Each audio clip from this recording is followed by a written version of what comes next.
ما خو درته پرون ویلي چې افغانستان ته د T20 ورلد کپ اولنۍ ګټه د یوګانډا خلاف په ایډوانس کې مبارکي ان شاء الله. افغانستان سبانه میچ د یوګانډا خلاف ګټلې دی خو تاسو را سره نه منله.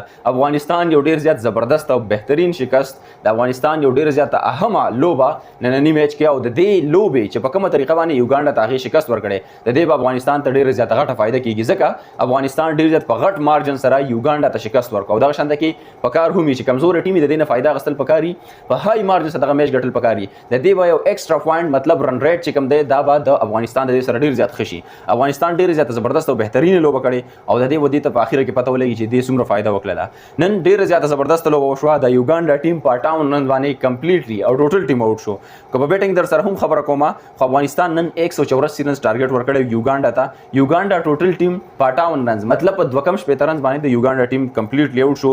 رمان الله ګوربز چې څومره هم تعریف وکړي هغه به ډیر زیات زبردست او بهترین بیټینګ کړی 45 بال باندې 76 رنز. ابراهیم زادران په 46 بال باندې 70 رنز کړي دي.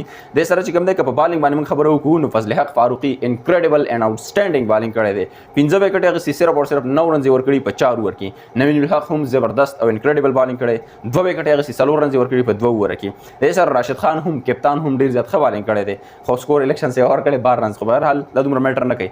د دې سره کومنګ نن په دې باندې خبرو وکړو چې افغانستان ټیم تللی شو د 220 پورې د 225-30 پورې مطلب 200 پلس آسان کېدل ځکه چې رحمان الله ګوربز او ابراهیم زادران چې کوم بیټینګ شروع کړی هغه ډېر زبردست او ښه بیټینګ روان کړی خو بیا وروسته بعد کې چې محمد نبی راغی محمد نبی چې کوم سکور کړی په 16 بال باندې 14 رنز نو دا د محمد نبی سره خوند نه کوي.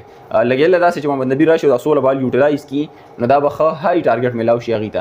خیر د دې لپاره دا هم کافي و ټوټلي چې کوم دی په 58 مطلب په 2.15 رنز باندې ټوټل ټیم ورله آوټ کړی دی او په 125 رنزونو سره افغانستان دا میچ په خپل نوم کړی باندې دی نو دا هم کافي سکور د یوګانډا لپاره. خو بهرحال دا و چې لکه سکور نور هم ښه میلاو شوی نو خامخا نور ایج چې کوم دی یا نور ایډوانټیج چې کوم دی افغانستان ته دې په نسبت باندې بیا هم میلاوېدلی شو.